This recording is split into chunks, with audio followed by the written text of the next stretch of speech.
Assalamualaikum warahmatullahi wabarakatuh. Salam bahagia, salam guru penggerak. Perkenalkan, nama saya Ali Masud SPDI, calon guru penggerak angkatan 7 Kabupaten Tulungagung dengan fasilitator Haji Ali Maki SPD MPD dan pengajar praktik Nur Sofia MPD. Kali ini saya akan memaparkan tugas 3.2.A.9 aksi nyata modul 3.2 pemimpin dalam pengelolaan sumber daya. Tujuan pembelajaran khusus dari tugas aksi nyata ini adalah calon guru penggerak mengidentifikasi secara kolaboratif bersama warga sekolah lainnya tentang aset atau kekuatan atau sumber daya yang dimiliki sekolah. Rangkaian kegiatannya adalah berdiskusi dengan kepala sekolah untuk mengidentifikasi aset atau kekuatan yang dimiliki sekolah beserta pemanfaatannya. Kemudian berkolaborasi dengan rekan guru atau teman sejawat untuk berdiskusi mengidentifikasi aset atau kekuatan yang dimiliki sekolah serta pemanfaatannya. Selanjutnya, berkolaborasi dengan murid untuk berdiskusi mengidentifikasi aset atau kekuatan yang dimiliki sekolah beserta pemanfaatannya, dan berkolaborasi dengan perwakilan orang tua atau wali murid, tokoh setempat, dan perwakilan gender untuk berdiskusi mengidentifikasi aset atau kekuatan yang dimiliki sekolah beserta pemanfaatannya. Dokumentasi kegiatannya adalah notulen, foto kegiatan, dan hasil identifikasi sumber daya sekolah.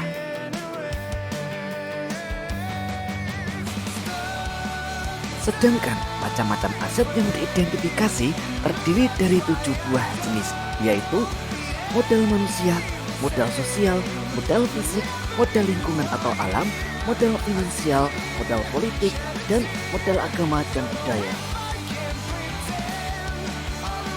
Kegiatan yang pertama, diskusi dengan kepala sekolah. Inilah notulen diskusi saya dengan kepala sekolah yang saya lampirkan pada bagian ini.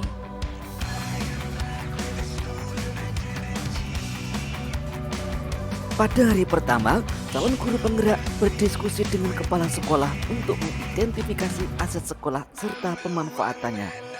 Dokumentasinya dapat dilihat pada bagian ini. Berikut ini saya paparkan hasil identifikasi saya bersama kepala sekolah. Bagian pertama, modal manusia. Guru 100% telah memenuhi kualifikasi dengan ijazah S1 pendidikan yang kompeten pada bidangnya. Guru yang sudah memiliki sertifikat pendidik ada 5 orang. Memiliki 1 tenaga administrasi atau TU yang mempermudah pelayanan administrasi sekolah. Memiliki 1 tenaga kebersihan yang memantau kebersihan sekolah. Memiliki murid sebanyak 230 anak dengan kepribadian beragam. Memiliki wali murid dengan beraneka ragam jenis pekerjaan, dan memiliki komite sekolah yang selalu siap membantu keperluan sekolah. Aset yang kedua adalah modal sosial, yaitu seluruh guru dapat berkolaborasi dengan baik dan saling memberikan dukungan satu dengan lainnya dengan mengedepankan azas kekeluargaan. Interaksi antara guru dengan murid terjalin sangat akrab seperti orang tua dengan anaknya sendiri. Interaksi dengan masyarakat sekitar terjalin dengan baik dan memiliki MOU dengan Pondok Tahfidz Nurul Iman dan UIN 1 Tulungagung untuk mendukung program sekolah. Aset yang ketiga adalah modal politik. Kepala sekolah memiliki kebijakan memutuskan sesuatu. Adanya MOU dengan puskesmas untuk menjaga kesehatan murid. Adanya MOU dengan Koramil dan Polsek dalam menjaga keamanan dan ketertiban masyarakat sekitar sekolah. Kuatnya minat masyarakat menyekolahkan putra-putrinya pada sekolah berbasis agama, dan terdapat TK dan PAUD yang berada dalam naungan yang sama, yaitu Yayasan Sabilul Muttaqin. Aset yang keempat adalah modal agama dan budaya. Seluruh warga sekolah beragama Islam rutin melaksanakan kegiatan peringatan Hari Besar Islam, melaksanakan pembiasaan sholat duha dan sholat zuhur berjamaah, Terdapat pembiasaan hafalan doa harian dan surat-surat pendek, membiasakan budaya sopan santun bagi seluruh warga sekolah. Aset yang kelima, modal fisik. Bangunan sekolah kokoh dan kondisinya baik. Tersedia jaringan listrik dan internet yang dapat dimanfaatkan untuk mendukung kegiatan pembelajaran dan ketersediaan air bersih yang melimpah. Aset yang keenam adalah modal lingkungan atau alam. Lingkungan sekolah aman, nyaman, dan jauh dari kebisingan. Udara di sekitar sekolah bersih dan sejuk, jauh dari pencemaran. Terdapat pohon penyuplai oksigen di halaman sekolah. Aset ketujuh adalah modal finansial, yaitu adanya dana BOS yang digunakan untuk berbagai keperluan sekolah, adanya dana partisipasi bulanan dari masyarakat, dan adanya dana alokasi khusus atau DAK untuk pembangunan sarana prasarana sekolah pada saat-saat tertentu. Kegiatan kedua adalah diskusi dengan guru atau teman sejawat.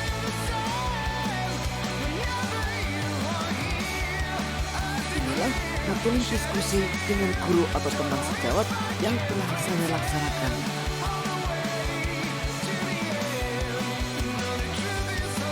Pada hari kedua, calon guru penggerak berdiskusi dengan guru atau teman sejawat untuk mengidentifikasi aset sekolah serta pemanfaatannya. Dokumentasi kegiatan tersebut dapat dilihat pada bagian ini.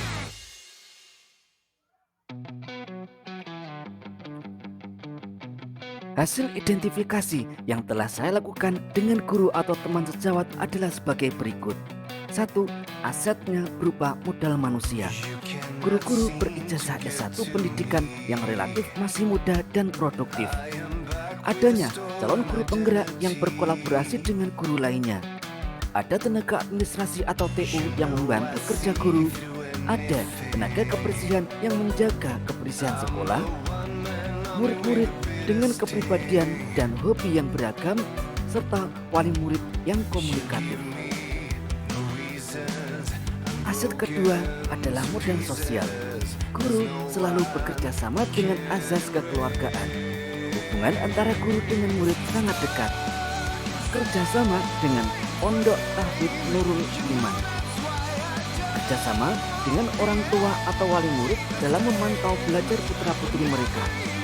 Terjalinnya hubungan dengan TK satu yayasan dan beberapa TK sekitar. Adanya grup WhatsApp sebagai sarana komunikasi yang efektif dan efisien.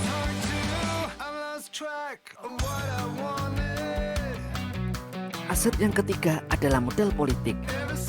Adanya kebijakan serta dukungan kepala sekolah terhadap program-program di sekolah. Antusias masyarakat terhadap sekolah berbasis agama, serta memiliki TK dan PAUD dalam naungan satu yayasan. Aset keempat, modal agama dan budaya. Pembiasaan keagamaan seperti mengaji, sholat duha, dan sholat duhur. Adanya program tahfidzul Quran, hafalan doa harian dan surat pendek.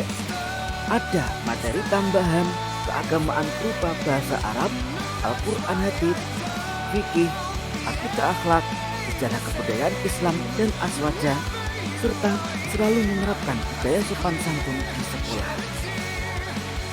Aset kelima adalah modal fisik, yaitu sarana prasarana pembelajaran memadai, memiliki jaringan internet dan jaringan listrik sendiri, memiliki peralatan media pembelajaran berbasis IP, tersedianya WC guru dan siswa yang memadai, tersedia tempat wudhu yang cukup, adanya pagar sekolah yang kokoh membantu menjaga keamanan murid. Aset keenam adalah modal lingkungan atau alam, yaitu lingkungan sekolah yang bersih dan nyaman untuk belajar, udara di sekitar sekolah bersih dan segar, serta memiliki beberapa pohon yang rindang di halaman sekolah. Untuk aset yang ketujuh adalah modal finansial. Penggunaan dana BOS untuk kegiatan yang berpihak pada murid, ada dana partisipasi bulanan dari wali murid, adanya bantuan PSN dan program Indonesia Pintar atau PIP dari pemerintah, serta memiliki iuran uang kas pada tiap kelas. Kegiatan 3, diskusi dengan murid. Inilah notulen hasil diskusi saya dengan beberapa murid kelas atas yang telah saya laksanakan beberapa waktu yang lalu. Pada hari ketiga, calon guru penggerak berdiskusi dengan perwakilan murid kelas atas untuk mengidentifikasi aset sekolah serta pemanfaatannya. Hasil dari diskusi saya dengan beberapa murid kelas atas adalah sebagai berikut. Pertama, asetnya berupa modal manusia. Memiliki guru-guru yang selalu memberikan bimbingan dalam belajar dengan sepenuh hati, memiliki ustadzah tahfidz yang ramah dan sabar, memiliki pembina pramuka yang bersahabat dengan murid. Murid-murid selalu berusaha agar setiap hari datang tepat waktu, serta orang tua atau wali murid selalu memberi semangat dan dukungan ketika belajar di rumah. Aset kedua, modal sosial. Hubungan antara guru dan murid sangat dekat dan akrab sebagai orang tua sekaligus sahabat. Hubungan antar murid maupun antar kelas yang satu dengan lainnya sangat rukun. Ketika ada undangan, orang tua atau wali murid selalu menghadirinya. Aset ketiga, modal politik. Adanya kebijakan-kebijakan sekolah yang mendukung kebutuhan murid, dukungan masyarakat sekitar terhadap keberadaan sekolah berbasis agama, dan terdapat TK PAUD yang masih satu yayasan dengan sekolah. Aset yang keempat, modal agama dan budaya. Terdapat pembiasaan mengaji, sholat duha, sholat duhur secara berjamaah. Ada program tahfidz yang mempermudah murid menghafal Al-Quran, terutama surat-surat pendek. Dilatih hafalan doa sehari-hari, banyak materi agama tambahan, melatih murid menggunakan bahasa Jawa halus saat berbicara dengan orang tua, serta membiasakan membungkuk ketika lewat di dekat orang tua untuk menjaga tata krama.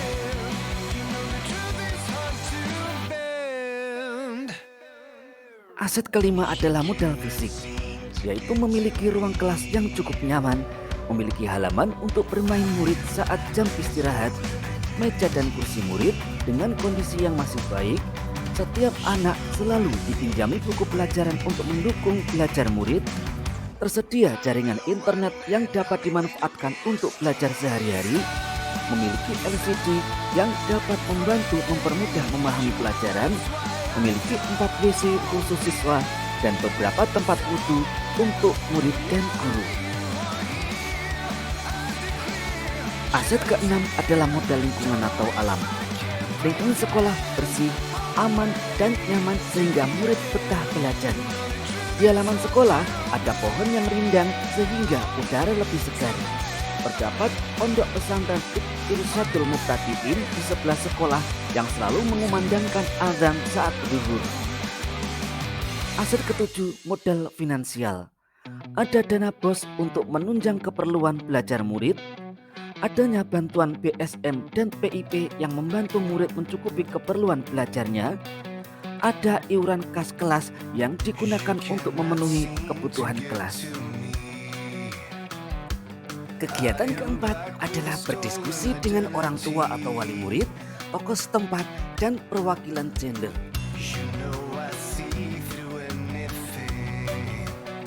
Inilah notulen diskusi dengan orang tua atau wali murid, tokoh setempat, serta perwakilan gender yang telah saya laksanakan dalam melaksanakan aksi nyata modul 3.3. Pada hari ketiga, calon guru penggerak berdiskusi dengan orang tua atau wali murid, tokoh setempat, dan perwakilan gender untuk mengidentifikasi aset sekolah serta pemanfaatannya. Rincian asetnya adalah sebagai berikut. 1. Modal manusia. Ibu kepala sekolah selalu memberikan semangat dan dukungan kepada orang tua atau wali murid dalam membimbing putra-putri mereka saat belajar di rumah. Guru-guru selalu membimbing belajar putra-putri mereka dengan sabar dan rasa peduli yang tinggi. Ada bagian administrasi sekolah yang selalu melayani dengan sepenuh hati. Aset yang kedua, modal sosial. Ibu kepala sekolah dan guru selalu mengajak musyawarah orang tua atau wali murid ketika akan melaksanakan program ataupun kegiatan tertentu di sekolah. Terjalinnya interaksi dan komunikasi yang baik antara warga sekolah dengan orang tua atau wali murid, tokoh, serta masyarakat setempat. Pihak sekolah selalu melaporkan perkembangan belajar putra-putri mereka kepada orang tua wali murid secara berkala. Kemudian, setiap kelas memiliki grup WhatsApp yang dapat mempermudah komunikasi antara guru dengan orang tua atau wali murid. Selain itu, media sosial sekolah seperti Facebook, Instagram, dan YouTube dapat memperluas jaringan komunikasi dengan dunia luar. Aset ketiga, modal politik.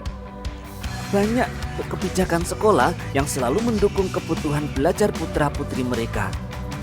Sekolah mengundang puskesmas dalam rangka sosialisasi pentingnya menjaga kesehatan dan screening kesehatan untuk menjaga kesehatan putra-putri mereka. Aset keempat, modal agama dan budaya. Sekolah menyediakan beragam materi keagamaan yang dapat memperdalam keimanan putra-putri mereka. Sekolah mengadakan banyak program pembiasaan peribadatan dan kegiatan keagamaan untuk putra-putri mereka. Guru selalu melatih murid agar menggunakan bahasa Jawa yang halus ketika berbicara dengan orang tua. Guru membiasakan murid agar selalu menjaga sopan santun atau tata krama kepada orang tua maupun sesama. Aset kelima adalah modal fisik, yaitu tersedianya ruang kelas yang cukup nyaman untuk belajar. Kondisi meja kursi murid masih sangat baik. Setiap anak selalu dipinjami buku pelajaran untuk mendukung belajar mereka. Tersedia jaringan internet yang dapat dimanfaatkan untuk belajar sehari-hari, serta memiliki 4 WC khusus siswa dan beberapa tempat wudhu untuk murid dan guru. Aset keenam adalah modal lingkungan atau alam. Lingkungan sekolah bersih, aman, dan nyaman sehingga murid betah belajar. Di halaman sekolah ada pohon yang rindang sehingga udara lebih segar. Selain itu, terdapat pondok pesantren Irsyadul Muttaqin di sebelah sekolah yang selalu mengumandangkan adzan saat zuhur. Aset ketujuh, modal finansial. Ada dana BOS untuk menunjang keperluan belajar murid. Adanya bantuan BSM dan PIP yang membantu murid mencukupi keperluan belajarnya. Selain itu, ada iuran kas kelas yang digunakan untuk memenuhi kebutuhan kelas. Inilah kesimpulan dari diskusi pemetaan aset yang dimiliki sekolah dengan kepala sekolah, guru, teman sejawat, murid, orang tua atau wali murid, tokoh setempat, dan perwakilan gender. Bagian pertama, modal manusia. Asetnya yaitu memiliki pendidik dan tenaga kependidikan yang berjumlah 21 orang. A. Kepala sekolah 1 orang. B. Guru 17 orang dan yang sudah bersertifikat pendidik ada 5 orang. C. Tenaga kependidikan berupa TU atau operator 1 orang. D. Tenaga kebersihan 1 orang. E. Pembina pramuka 1 orang. F. Usia di atas 54 orang dan usia di bawah 50 ada 17 orang. Selain itu, ada juga Ustadzah Tahfidz, Yayasan Sabilul Muttaqin, jumlah murid sebanyak 230 anak, orang tua atau wali murid, dan komite sekolah serta alumni. Strategi pemanfaatan dari modal manusia adalah memberikan kesempatan kepada guru untuk mengembangkan dirinya melalui KKG, pelatihan, seminar, workshop, perlombaan, dan lain-lain. Mengembangkan potensi bakat dan minat murid melalui ekstrakurikuler, pembinaan khusus, serta mengikutkan pada perlombaan tertentu. berkoordinasi dengan yayasan dalam penentuan kebijakan dan pelaksanaan program kegiatan tertentu, menjalin komunikasi dan kerjasama berupa pertemuan rutin pada awal atau akhir semester untuk sosialisasi program pembelajaran dengan orang tua atau wali murid. Kemudian, berkolaborasi dan berkoordinasi dengan komite dalam menjaring aspirasi, serta menjaga komunikasi dengan alumni. 2. Modal sosial. Asetnya adalah komunitas di sekolah yang bersinergi, masyarakat sekitar yang memberikan dukungan penuh pada program sekolah, organisasi sekolah yang sangat mendukung visi misi sekolah, paguyuban orang tua atau wali murid, grup WhatsApp sekolah, orang tua atau wali murid, dan murid. Media sosial seperti Facebook, Instagram, YouTube, dan blogger sekolah, kerjasama dengan puskesmas atau tenaga kesehatan Kecamatan Karangrejo, MOU dengan Pondok Tahfidz Nurul Iman Karangrejo, MOU dengan UIN 1 Tulung Agung, serta kerjasama dengan toko buku Kios Dewi Desa Jatimulyo.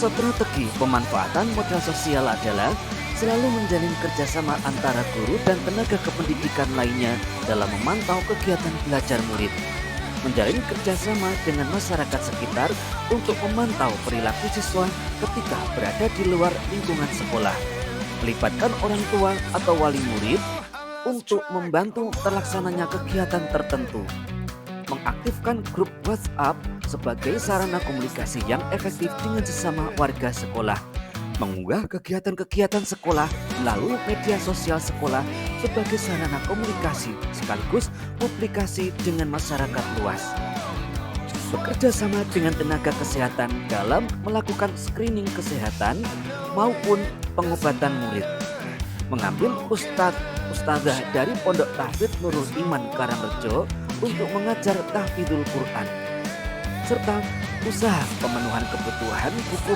pelajaran dan 3. Modal politik. Asetnya adalah kewenangan dan kebijakan kepala sekolah. Satu-satunya sekolah tingkat SD berbasis agama di Desa Bungur dan sekitarnya, memiliki TK dan PAUD Islam An-Nur yang masih satu yayasan, adanya MOU dengan puskesmas setempat, adanya MOU dengan Koramil dan Polsek dalam menjaga keamanan dan ketertiban lingkungan sekitar sekolah, serta termasuk anggota PDBI atau Persatuan Drum Band Indonesia Daerah Tulung Agung. Strategi pemanfaatan modal politik adalah sebagai berikut. Kepala sekolah menggunakan kewenangannya dalam membuat kebijakan-kebijakan yang mengakomodir kepentingan warga sekolah dan usaha peningkatan kualitas pembelajaran yang berpihak pada murid, mengoptimalkan religiusitas atau keagamaan dengan terobosan program terbaru yang diminati masyarakat. Selain itu, juga berkolaborasi dengan pihak pengelola TK dan PAUD Islam An-Nur dalam PPDB atau penerimaan peserta didik baru, bekerja sama dengan puskesmas dalam menjaga kesehatan anak murid, meminta bantuan Koramil dan Polsek pada kegiatan tertentu, senantiasa membuat terobosan program terbaru yang diminati masyarakat, memperluas pengaruhnya dalam penerimaan peserta didik baru dari desa lain, bekerja sama mengambil pelatih drum band dari PDBI serta mengikuti event-event yang diselenggarakannya. 4. Modal agama dan budaya. Asetnya adalah religiusitas warga sekolah dan lingkungan masyarakat yang sangat kuat. Pengurus yayasan merupakan tokoh masyarakat setempat. Beberapa orang tua atau wali murid merupakan tokoh agama dan budaya setempat. Masih satu yayasan dengan takmir dan remaja Masjid Sabilul Mutakin, satu yayasan dengan DPG Al-Husna, dan seluruh murid berasal dari suku Jawa. Strategi pemanfaatan modal agama dan budaya adalah sebagai berikut. Banyaknya tokoh agama dan budaya dari unsur pengurus yayasan Orang tua atau wali murid dan warga sekitar dimanfaatkan untuk mendukung kelancaran program kegiatan keagamaan maupun kebudayaan sekolah. Selain itu, berkolaborasi dengan takmir serta remaja Masjid Sabil Mutakin dan PPK Al-Husna dalam pelaksanaan kegiatan keagamaan maupun kebudayaan sekolah. Laksanakan pembiasaan keagamaan berupa mengaji, sholat duha, dan sholat zuhur berjamaah, hafalan doa harian, dan surat-surat pendek. Melaksanakan program tahfidzul Quran, memperluas wawasan keagamaan murid dengan mata pelajaran bahasa Arab, Al-Quran hadis, fikih, akidah akhlak, sejarah kebudayaan Islam, dan aswaja. Membiasakan murid menggunakan bahasa Jawa yang halus ketika berbicara dengan orang tua. Kebudayaan suku Jawa yang terkenal sopan santunnya digunakan sebagai pendukung untuk membentuk karakter murid berprofil pelajar Pancasila melalui pembiasaan-pembiasaan tertentu. 5. Modal fisik. Asetnya adalah gedung yang terdiri dari ruang kantor, ruang guru, ruang kelas, ruang koperasi, kamar mandi, WC, dan aula pertemuan. Kamar mandi, tempat wudhu, WC, dan sistem drainase yang baik, jaringan listrik dan internet yang lancar, media penunjang proses pembelajaran berbasis teknologi seperti laptop, LCD, handycam, dan lain-lain yang berbasis IT, adanya pagar sekolah yang kokoh membantu menjaga keamanan murid, serta sarana dan prasarana lainnya.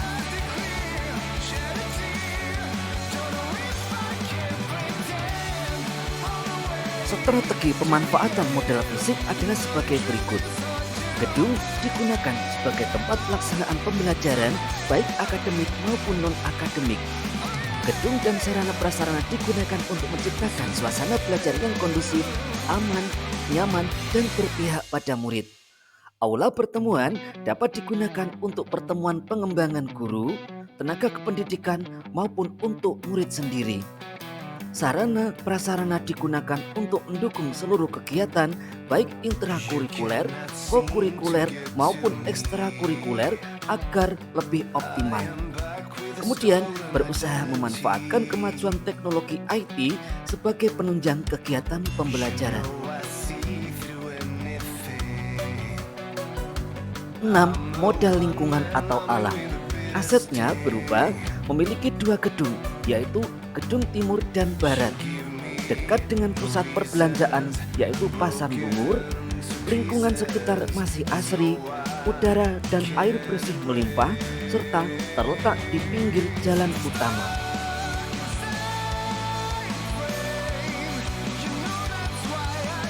Strategi pemanfaatan modal lingkungan atau alam adalah sebagai berikut. Tersedianya 2 gedung terpisah dapat digunakan secara bergantian saat terdapat kendala atau murid merasa jenuh dengan lingkungan gedung satunya.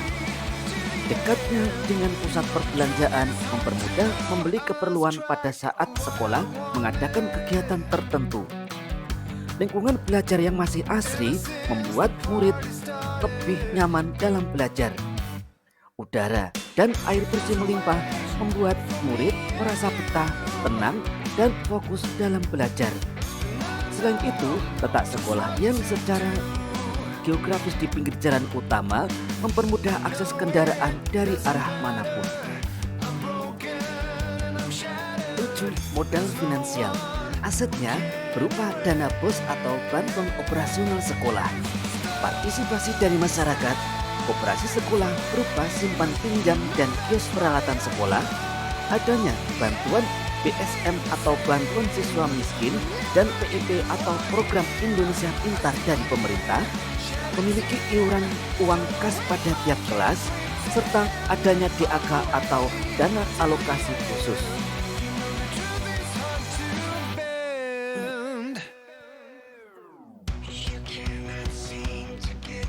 Strategi pemanfaatan modal finansial adalah sebagai berikut. Dana BOS, partisipasi dari masyarakat, serta laba dari koperasi sekolah digunakan untuk membiayai operasional harian sekolah serta memenuhi segala kebutuhan belajar murid. Kemudian memanfaatkan bantuan BSM dan PIP dari pemerintah untuk memenuhi kebutuhan murid. Sedangkan dana alokasi khusus digunakan untuk pembangunan gedung serta sarana lainnya. Rencana tindak lanjut. Melalui pemetaan aset yang telah dilaksanakan bersama warga sekolah tersebut, saya berharap aset-aset yang merupakan potensi sumber daya sekolah ini dapat dijadikan sebagai kekuatan untuk selalu berupaya meningkatkan kualitas pembelajaran yang berdampak pada murid.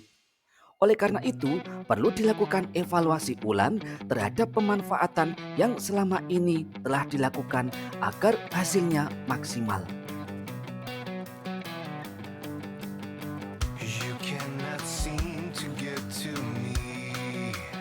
Demikianlah pemaparan saya tentang aksi nyata tugas 3.2.A.9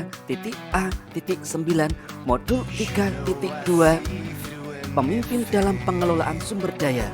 Mohon maaf jika terdapat kesalahan maupun kekurangan. Salam bahagia, salam guru penggerak. Guru penggerak, tergerak, bergerak, menggerakkan. Wassalamualaikum warahmatullahi wabarakatuh.